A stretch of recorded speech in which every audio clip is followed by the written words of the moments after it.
Kasus sengketa tanah antara Atalarik Syak dan Dede Tasno yang berlokasi di Kabupaten Bogor tampaknya semakin rumit. Setelah berjalan cukup lama tanpa penyelesaian yang memuaskan, kini muncul pihak ketiga yang ikut terlibat memperpanjang daftar persoalan yang harus dihadapi oleh para pihak terkait. Pihak ketiga ini yang mengaku memiliki sertifikat hak milik atas tanah tersebut merasa diabaikan dalam proses sebelumnya. Mereka mengajukan gugatan perdata ke Pengadilan Negeri Cibinong yang tidak hanya ditujukan kepada Atalarik Syak dan Dede Tasno tetapi juga kepada PT Sapta, pihak developer yang sebelumnya mengelola objek tanah tersebut. Dalam gugatannya, pihak ketiga menyatakan bahwa proses eksekusi tanah pada Mei lalu yang melibatkan Atalarik dan Dede seharusnya tidak dilakukan tanpa melibatkan mereka sebagai pemegang sertifikat hak milik sah. Situasi semakin rumit ketika pihak ketiga ini juga merasa dirugikan karena tidak dilibatkan dalam proses perdamaian antara Atalarik dan Dede. Kalau hari ini seperti biasa panggilan pertama yang dimana beberapa minggu yang lalu kami sudah daftar gugatan perlawanan terhadap adanya eksekusi terhadap rumah klien kami. Gugatan baru benar. Kami menggugat itu merasa bahwa klien kami ini yang tidak pernah diikutkan dalam perkara yang bergulir dari tahun 2015 sampai tahun 2025. Beberapa bulan lalu, tiba-tiba rumah klien kami ini dieksekusi. Oke? Dalam proses eksekusi itu, klien kami tidak pernah dipanggil. Kami merasa bahwa ini merupakan eksekusi secara paksa yang memang juga enggak diterima yang disampaikan oleh klien kami di saat dilakukan eksekusi. Yang mengajukan permohonan eksekusi lebih ke situ. Siapa yang mengajukan permohonan eksekusi adalah Dede Tasno. Oke, yang kedua juga kami menggugat Larissa karena dia mengatakan kami melihat juga dari beberapa media yang sudah beredar kemana-mana, hanya beberapa aja ya. Kami tidak satu-satu juga, kami belum melihat satu-satu. Tapi seakan-akan Larissa mengatakan bahwa itu rumahnya dia. Tapi sesungguhnya kami mengatakan bahwa klien kami itu sudah punya IMB. Oke, kemudian IMB itu siapa yang mengeluarkan? Pemerintah Kabupaten Bogor. Yang kedua, bahwa tempat itu memang ditempatkan oleh klien kami dari tahun 2004. Ya kurang lebih ya, saya persisnya sudah lupa lagi. Tapi sudah lama. Larissa nggak pernah tinggal di tempat itu. Ketiga yang kami gugat adalah PT Sapta. Hadir dalam sidang gugatan di Pengadilan Negeri Cibinong, Atalarik Syak akhirnya buka suara menanggapi tudingan yang dilontarkan oleh pihak ketiga, yakni Fikitra yang mengklaim memiliki hak atas tanah sengketa tersebut. Dengan tenang namun tegas, Atalarik memberikan klarifikasi terkait keterlibatannya dalam sengketa yang semakin memanas ini.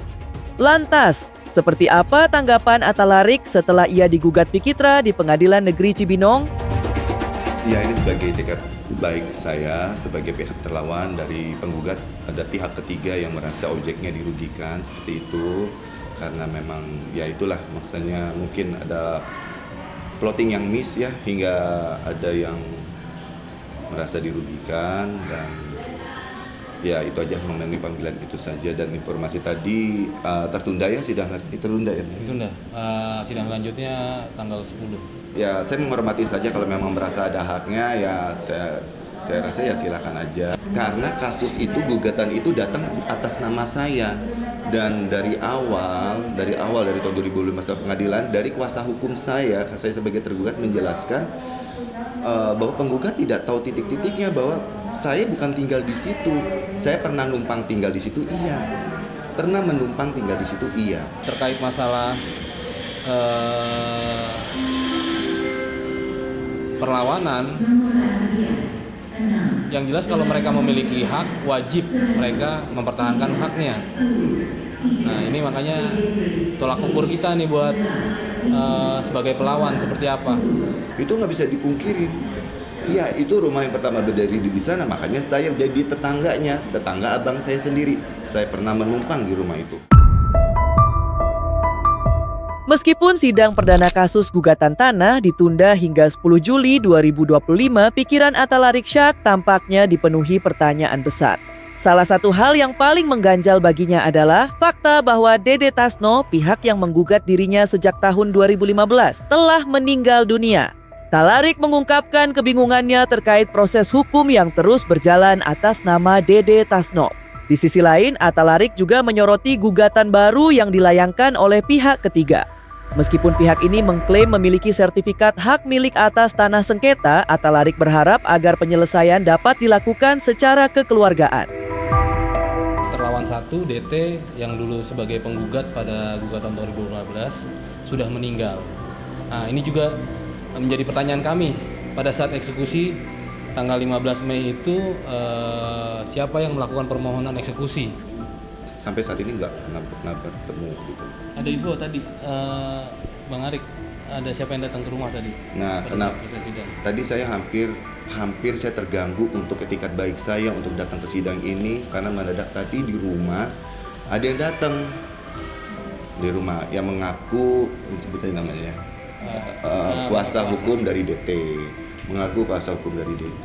Terus saya juga lihat ada pihak tergugat juga dulunya dari PT yang saya beli tempat tersebut tuh juga hadir. Saya bingung kok hubungannya DT sama orang PT tuh ngapain mereka bawa alat ukur sendiri seperti tadi. Makanya saya etikat baik saya ini hampir batal untuk datang ke pengadilan gitu. Saya tanya sama mereka, kalian kenapa nggak di pengadilan gitu, bukannya kita ada sidang gitu loh. Udah terus nggak ada informasi apa-apa, saya nggak tahu sama sekali, cukup terkejut. Tapi pada saat ini sekarang persidangan tidak hadir dengan alasan di liris panggilan itu bahwa yang atas nama DT bersangkutan itu telah meninggal. Pak DT ini kan lagi dicek ya, istilahnya informasinya yang jelas seperti apa. Saya cuma berharap supaya ini tidak makin panjang aja buat saya dari 2015, bukan 2015 dari awal, berarti dari 2003 ya. Kalau saya yang diem itu dari 2003 gitu kan, mencuatnya 2015. Pak terlalu panjang, mudah-mudahan ini nggak makin panjang. Kenapa bisa gitu loh? Kemarin informasinya beliau ada di penjara, sekarang informasinya meninggal. Tapi pertanyaannya adalah kenapa pihak DT ini bisa melakukan eksekusi? Siapa yang melakukan permohonan? Dan tadi ada pengukuran. Nah, siapa yang melakukan permohonan pengukuran? Sementara kalau di pengadilan aja harus diminta ahli warisnya siapa. Gitu. Ini ya, jadi ada indikasi-indikasi menurut kami jelas ya ada permainan sebenarnya. Saya nggak tahu makanya tuntutan dari pihak ketiga seperti apa ya. Tapi saya yakin kekeluargaan bisa berjalan di antara kami berdua bertiga lah namanya. Karena kalau kami mengatakan digugurkan atau kami ditangguhkan itu sudah terlaksana, ya kan? Gimana kita sekarang mau mengatakan itu ditangguhkan? Udah terlaksana kok.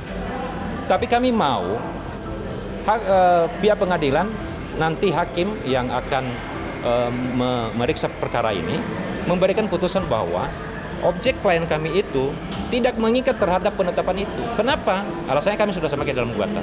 Di dalam putusan tidak disebutkan secara detail apa objek yang dieksekusi.